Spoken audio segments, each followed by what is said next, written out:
From the Center for Conscious Communication, this is Leading Life.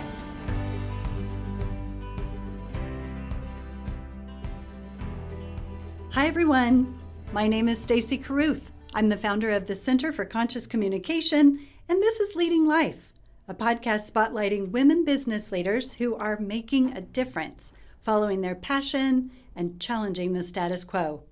Today, my guest is Lauren Griffith, the founder of Lauren Griffith Interiors, an interior design firm based in Casper, Wyoming that's been serving the Rocky Mountain region and beyond for more than 20 years. Lauren is known for her bright pops of color and bold patterns woven beautifully into her modern designs. She specializes in residential and commercial interiors. You can admire her work when you're in Casper at Rocca's Pizzeria, the Drinkery right next door to Rocca's, the Rib and Chop House, the Branding Iron, and Wind City Sweets and Treats. And for more inspiring photos, check out her website at laurengriffithinteriors.com. And if that isn't enough, Lauren is also set to launch Alma Home, a boutique with fun and unique home essentials on the fringes of downtown Casper. More on that and so much more on today's episode of Leading Life. Welcome, Lauren. Thank you, Stacy. I'm so glad to join you. Well, let's jump right in. I know, Lauren, that you graduated with a degree in interior design and construction management from Colorado State University. What inspired you to pursue interior design? So growing up, my mom was artistic and my dad was an engineer, and I knew I always wanted my own business. I think that I started in business and then I went in design in the construction field and then worked kind of all over in engineering and development and got a ton of really great experience in my 20s. And I think always knowing that I would pursue something on my own. I'm a much better business owner than an employee. So I love the risk. I love the flexibility. I like charting my own course. And so construction management was great because I learned a lot about the field that I'm in, like just so many diverse experiences and so much information that I use every day. But I really like the creative component rather than the management component. So when I dabbled a little bit in design, and then it organically just started with one project and then another, and then it just kept growing. And so I've just been so fortunate that this is what I get to do. Yeah, so you got to mix business with your creativity and grow something that gave you some flexibility, it sounds like, and fills you up. Yeah, it does. Absolutely. So you said you've always wanted to work for yourself. How did you know that you wanted to do that? I'm thinking back on my own childhood, thinking, I don't know that I ever even gave that a lot of thought.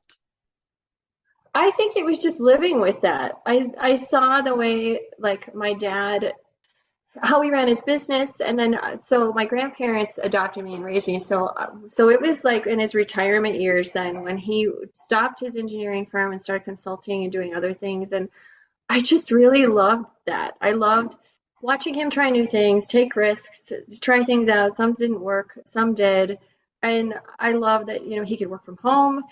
And so I think just experiencing that made me know, like, I'm not gonna just do the daily grind. I'm just not going to do it. I don't want to do it. And I'm glad that I had a handful of really great jobs in my 20s where I did work for people. But overall, like, I knew eventually, like, I'm going to learn from these people and then hopefully I can do this for myself. Lovely. So you did work for other people, and one of the places that you worked was in Jackson, correct? Mm-hmm. I did. I worked for an engineering firm up there, and I was able to do AutoCAD and concrete testing and field work, surveying, so many different things in the engineering field, and worked then for developers up there on residential projects and saw the perspective of financial, like how to fund a project, what it takes to market it, like this holistic view on construction and design and development. And then I got to work with FF&E on projects. It kind of led to different things. And then green building, helping a project get LEED certification and gaining my LEED certification. My emphasis in college was sustainable design and historic preservation. So it's a lot of different realms under one big roof of construction and design. And Yeah. I'm just so happy I got to do all of that because it's just not a typical path for, a designer. So, I mean, I started it with construction and then, went the other way. And a lot of times designers start in design and then they learn the construction on jobs. So I think that it really helped me understand how to put things together. And then the creative component and like the sourcing component has come then later. It's interesting, but it's working. You checked a lot of boxes. Yeah. So what was the tipping point? When did you leave working for someone and actually go out on your own? So I had worked for the state of Wyoming for 4 years doing project management for capital construction school projects. And then it led me into a little bit of FF&E and furniture, fixtures, and equipment.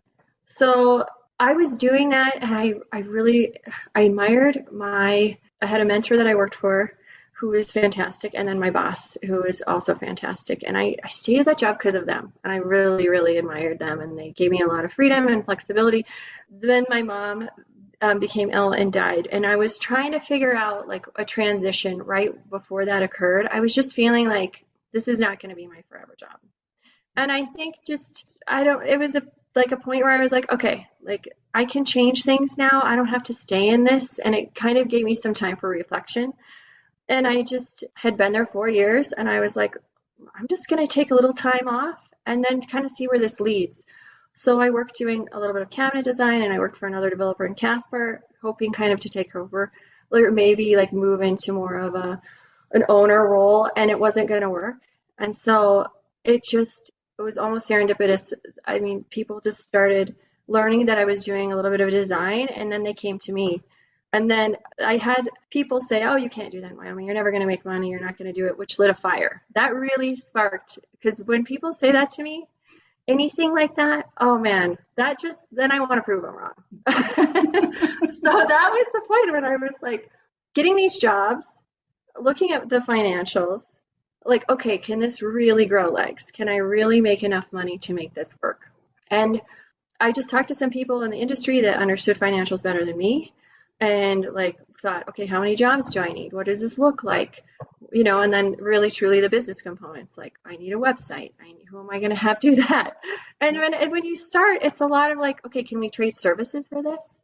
How do I get a website and you can get design? Like you're just thinking about how to do things without the cash flow. And so it just was this little step-by-step process. And then it just worked. Then I got bigger jobs and more like people in Wyoming would recognize me or recognize my work. And luckily I haven't had to market a lot. And that's not typical either, but the state is different. It's so different here than I think a lot of places that word of mouth goes so far. I just have been really fortunate in that way. Yeah, Wyoming is that word of mouth. That's so interesting for you to say that. I think there's so much truth. So in a recent conversation, you said when you started Lauren Griffith Interiors that you didn't say no to a project and you worked your ass off. Would you say that's the ticket to really becoming a successful entrepreneur then? It was for me. I mean, I just had to cut my teeth and learn. And that for me was the way to do it. Like, I mean, I just thought, you just don't know when your next project's going to come. So I was like, yep, I got this. It's a bathroom. It's kitchen cabinets. It's a remodel. Okay, it's a restaurant now. I'd say yes, and then I'd freak out. And I'd be like, okay, wait. I mean, I put in a number to an architect for this school. And I mean, I just remember being like, okay, what if this is accepted? And then it was, and then they won the job, and I was like, oh, okay, now what? Like, okay, I really got to figure this out now. I just had developed really good relationships with people in the industry, even from working for the state, I mean, growing up here, and I mean, I just reached out and I was very honest. I'm like, okay, I'm doing this. Here's what I know. Here's what I do not know. Can you help me? And people are, they want to help. And so I would travel to Denver and meet with a vendor. I would go meet with an architect. I would just tap into all of these tools and resources until I had enough understanding and skills like under my belt. Mm, So, and then it just would transform. And now, I mean, I'm always learning, and the projects are never the same. It was a lot, but it felt so good. Every time I did a project that I was growing, I mean, it was so tangible. That's the great thing about design and these projects is you see the result. You see it, and you're like, oh my gosh, I had a hand in this. And it's so fulfilling. And so then it's like, okay, well, if I did that, then I can do the next whatever bigger thing. You know? wow. And it just gives you confidence to just go try whatever it is, the next thing. Yeah, just building confidence one project at a time, it sounds like. Absolutely, it was. Or several at once. Yeah. Yeah. So was there a point though? I wonder if you just reached a point where you're like, okay, now I feel confident, like where you noticed that there was a shift. I'm hearing that you're learning all the time, but I Yeah. wonder, I think looking from the outside, sometimes it just looks like people just have it all together and no problem. Was there ever a point when you felt like that? I think getting older, maybe turning 40, I think it's just an attitude of like, just feeling like it's okay to recognize what you know and what you don't know. And I mean, I feel like I've not ever been afraid to be like, I don't know this and I need help. But I think now it's more like I can look at what I've done and feel good about it and realize all I've learned. And there's just something to be said about that. And realizing too, talking to all these people in the industry, I had this impression that everybody knew more than me and that I just almost, it was like imposter syndrome. It's like, oh my gosh, like I don't know these things. Like going to the market for the first time or going to market, I was like, oh gosh, people are gonna know. Like I don't know what to ask. Like, what do we do? And then we got there and it was a completely different experience. It was fabulous. And I mean, I just got over it. But it's good to know now that I have relationships in the industry, like we are all learning different things. We all are in a very different place. Everybody struggles with different challenges, whether it's internal or like with their employees or it's finances or it's their pipeline or it's not understanding a component. And I think that really helped me feel like, okay, we're all in this together. I have people I can talk to. We can figure it out. And I think hiring employees helped me too because I thought, oh, I have to do all this all myself. But having people work for you that were coming in with different experiences too, and being able to say, okay, this is, my process. And then you're repeating what you know. And I think it helps me to realize, okay, I know more than I think. Because I'm like, okay, I remember being where they are at 27. And now I'm 43, and I'm like, okay, I have learned a lot that you don't realize. And when you're on your own, you're just like doing your thing, and you're just kind of you get really bogged down sometimes in the things you don't get off your list and not the things you've accomplished. And Mm. so I think saying to myself and checking a list and have my employees reminding me, we have done a lot. Look at where we were last year. And I'm like, you're right. Okay, it's okay. We have done a lot. But that's part of the entrepreneurial spirit too, I think, is like we just see more, like more options, more ways to do things, a different kind of a business plan, you name it. Like we're always looking at we look at things a little bit differently. And Mhm. so I think that's kind of a side effect of that maybe is just, saying, oh my gosh, there's always more to be done, or I don't know enough. So it's helped me to just think about it differently and grow from that.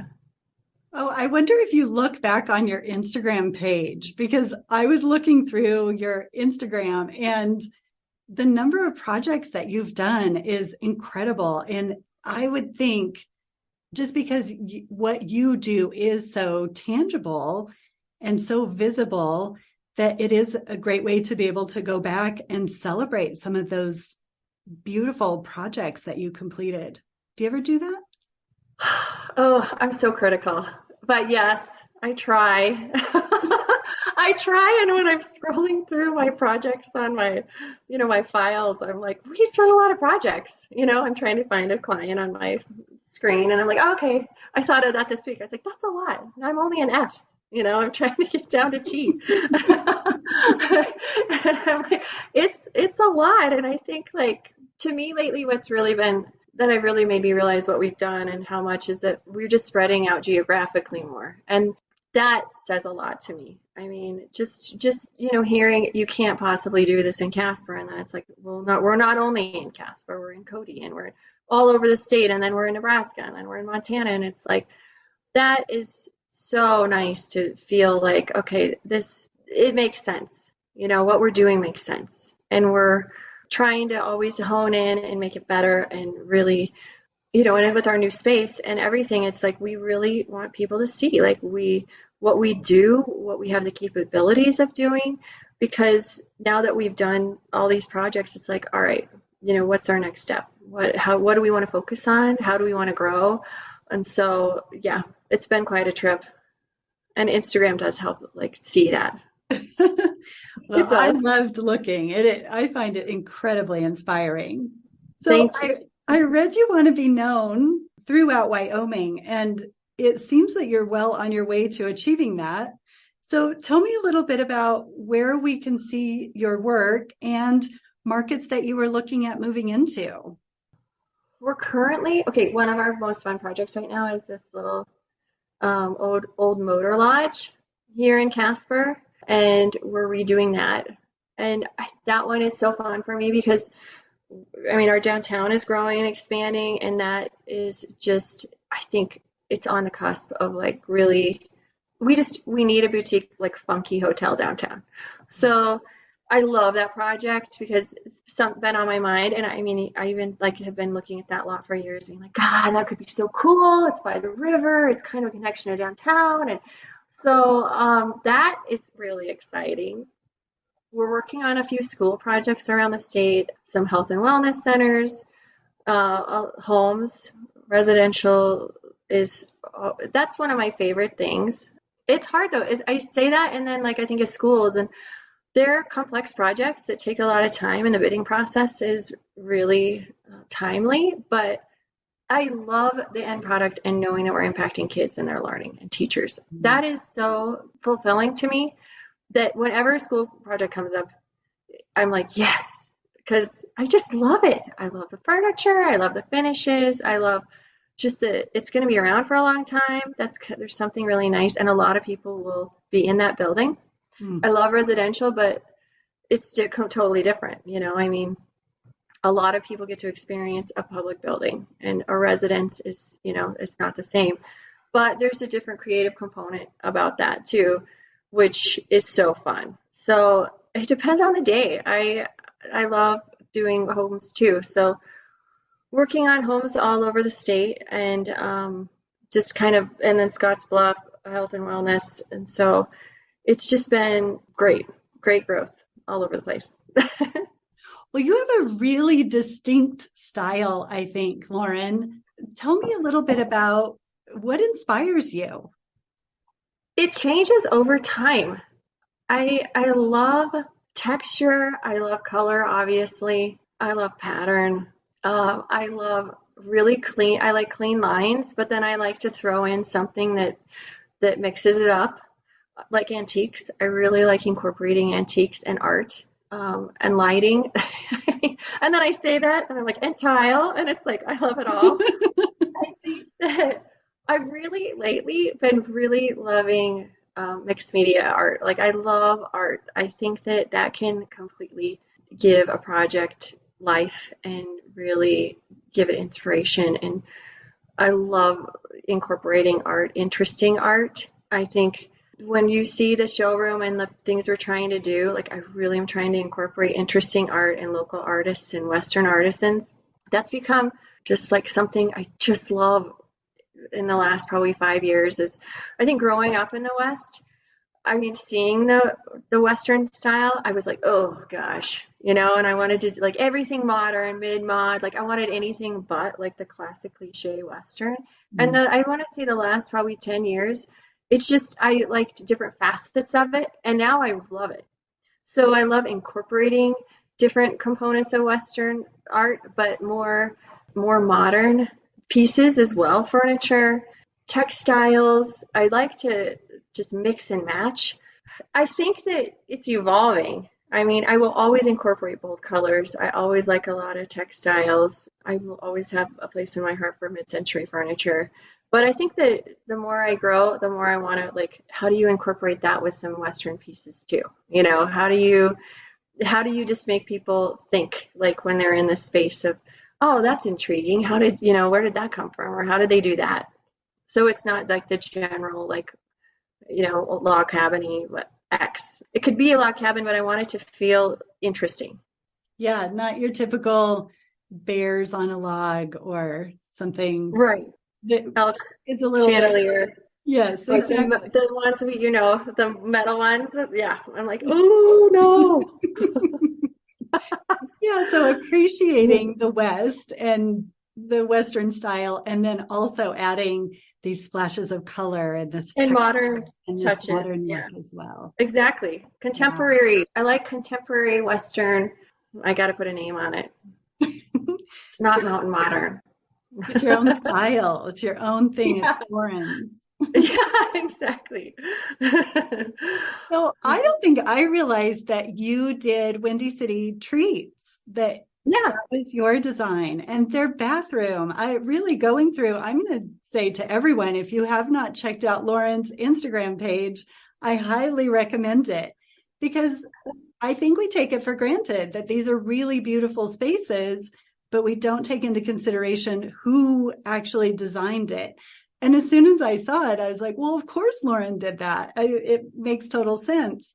okay, so bathrooms, I love to celebrate bathrooms because I feel like you can do so much. Like you can have a space that is so neutral and like a completely different style. And I think that like having something so fun in the bathroom is just, it's funny and it's unexpected and it's just a fun talking point. I'm so happy I've had these clients that have been like, yes, do it, whatever you want in the bathroom. And I'm like, I'm going to do it, like the mixtapes. And I really wanted people to like write their name on each mixtape, you know? I was like, I wanted to start that and just start writing names on those. But I just think it's fun. My parents had in their mid-mod house, they had like the blue bathroom and the pink, and they had the craziest wallpaper. It was so trippy. It was hilarious. And each were very different. One was super floral and 70s, and the other one was like almost like a wave, like but shiny. And it was so, and I think that is why I love bathrooms because I just think I remember my friends coming over in high school and being like, I'm like, we would go in the bathroom and check the bathroom out with the Yeah. blue toilet and the wallpaper. And it was so funny. And they're still like, why did we do that? But it's because they hadn't seen anything like that.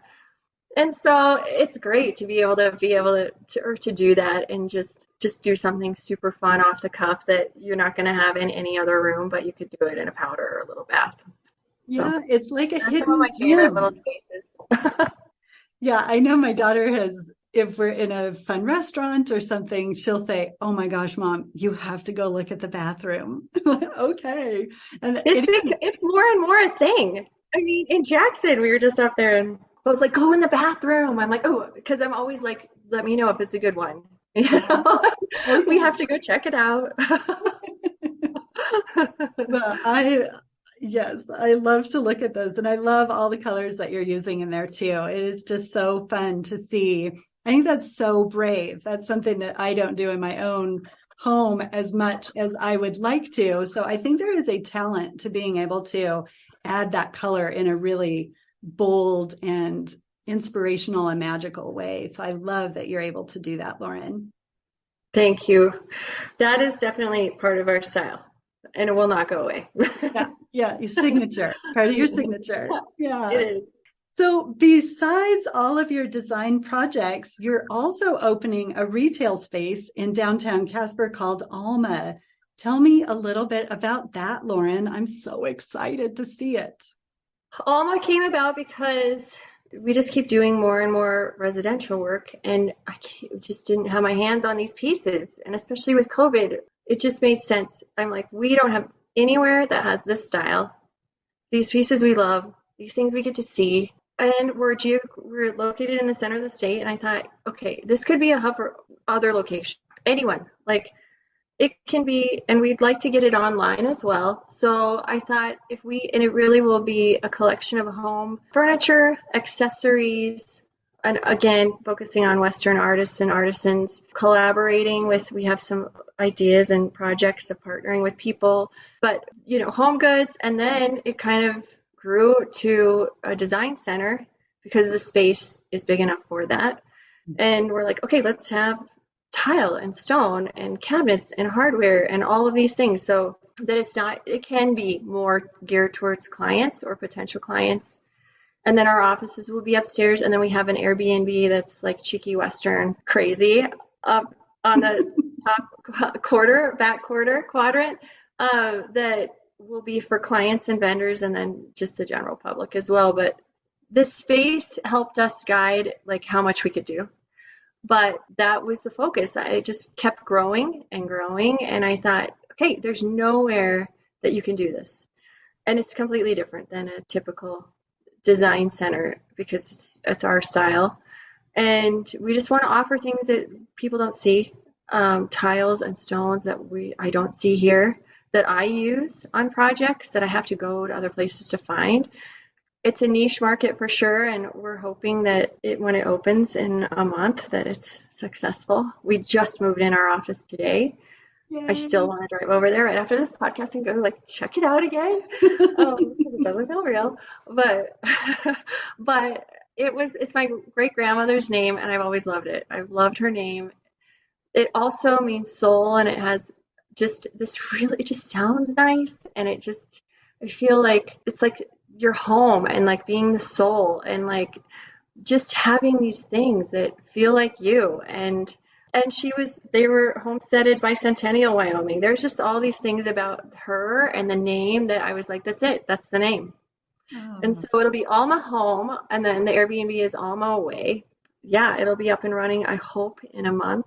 We're doing inventory and trying to figure out what goes on our floor. I mean, I purchased pieces for like a year and a half. So it's like Christmas every day right now. Absolutely. Good to see everything and have it all come together. I know you said that one of your favorite parts of your job is actually seeing a project clear through to the end and just being able to walk away from it when it is in this really beautiful space. Yeah. So I can't wait for that because it's close, but yeah, I mean, today felt really real. Like just being in it and seeing the desk there, I was like, oh my gosh, finally.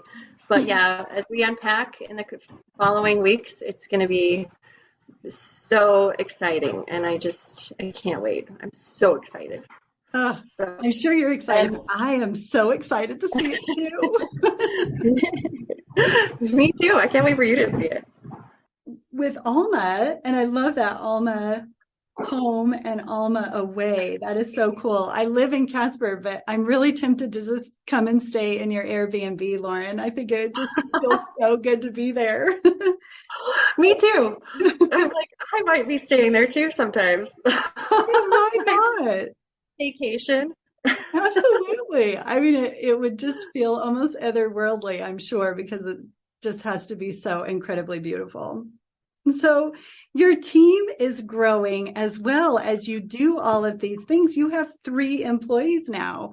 I wonder what the benefits are of having employees, and also if you're finding that it is challenging in some ways as well. Oh, that has been, the most rewarding thing. I mean, I was so afraid to hire somebody because I was like, I do this, I know what I'm doing, I don't know how to explain things, all the stuff. So several people over the course of time were like, gosh, you really should hire somebody. And I was like, so reluctant. I mean, because even like hiring my accountant or my bookkeeper was like, oh, geez, do I spend money on this? It just was just an aha moment when I was like, I can actually hire a bookkeeper because I hate I don't like anything related to that side of it. And so hiring an employee was such a big step. And I had a photographer take pictures, and she was like, my sister-in-law is moving here. She's fantastic. I really think you should meet her. And we went to lunch, and it was like, boom, done. I was like, we just had this great synergy and I didn't even worry. I was like, we're going to figure this out. And she just could read me so well. And just when you have someone that can, she knows my strengths and my weaknesses and like what I'm not good at. And she just takes charge and just does that in the best way. Mhm. That helps me out so much. And I mean, it's just, I don't know what I would do. So I didn't know what I would do without Bethany. And then she came and, was fabulous. And then I was realizing, okay, we need somebody to do more of our commercial work. And then we put an advertisement out and it was almost the same. It was like the similar feeling. I was met Andrea and was like, and people are like, oh, these young people just don't have any sense of like urgency or they want, they like, I don't know. I've heard all these things about these young people and that has not been my experience at all. Like those two ladies are so driven. They take charge. They are lifesavers. And, Beth, they both are incredibly talented and hardworking and care so much. And they just make my life and our business so much more fun. Now I can't imagine being alone because our synergy and the way we work together, and it's like multiplies, what I can get done, but it's so much fun too. And we just hired Dana for our floor, and I mean, I just feel like everything is coming together. I'm like, oh my gosh, we just have this really great little. I call our team small but mighty. I'm like, we're small but mighty.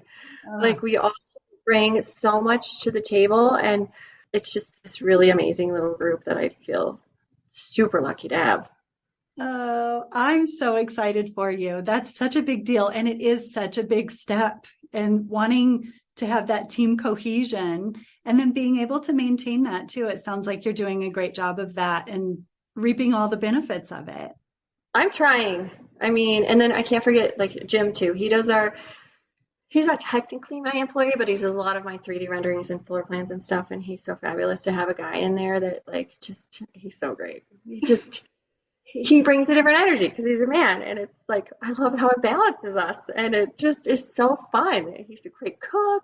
He's funny. Like it's just yeah. I'm like okay, what can I do to keep this good thing happening? And so that is a challenge as a business owner. It's like okay, now it's on me. Like I have to give them the tools they need to succeed. Like I have to be present. I have to be really receptive to, how do they communicate? What do they need? Like what are their personalities like? So that's a thing that it's like I've been learning the past year. I'm like, okay, now it's my turn to really hone in on what they need. I mean, how they can grow in a good way for themselves personally through me and what I can teach them and then how we all can grow the business.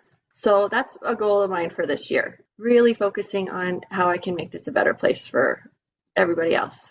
I just want It's to say congratulations to you for everything. Really, you have done some amazing work in getting yourself out there, of overcoming these challenges, of hiring people, of starting this retail space that we all get to enjoy. Congratulations. And moving into your office as well. That's such a big step. And I'm so excited for you to really launch into this new phase of your business. You're so great, Stacey. Thank you so much. I really can't wait for you to be in it. Me either. I'm going to be there. I'm going to be there. I'm going to be one of your first people watching. Good. I'll celebrate with you. Sounds great. I would love it. I'm just so happy to be a part of it. Oh my So, gosh, thank you. I am too. yeah, thank you so much for everything. The only last question that I have for you, and I almost hate to ask you because you have so much going on right now, but I wonder what you see in your future now with Lauren Griffith Interiors and Alma. Are you looking further than just getting into your office and getting this retail space open? Do you have something further out there that you have your eye on? Always. I mean, I'd like to take Alma home online and have a platform online. I want to meet more artisans and artists here and abroad that I believe in. So there's that part of it. I mean, For years I've thought about a book, so there's that. Yeah, there are some other things too that I just kind of have up my sleeve that I'm still pondering. So, Oh, yes, I'm always. definitely, my wheels are always turning. For this year, I just want to focus on the retail, but after that, yeah, definitely more. There's more coming. Lauren, you are a true creative and a true entrepreneur, and you are so inspiring. I feel so inspired by you, and I so appreciate you joining me on my podcast today. It is such a treat.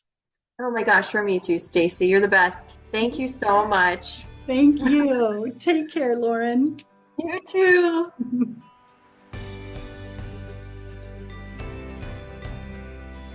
Thank you for listening to Leading Life, a production by the Center for Conscious Communication, hosted by me, Stacy Carruth. I'd like to thank Ty Pierce for his artwork and technical guidance. If you haven't already, make sure to follow Leading Life on YouTube, Apple Podcasts, or Spotify. And if you enjoy the show, leave us a 5-star review on Apple Podcasts. Thanks for listening, and catch you again next time.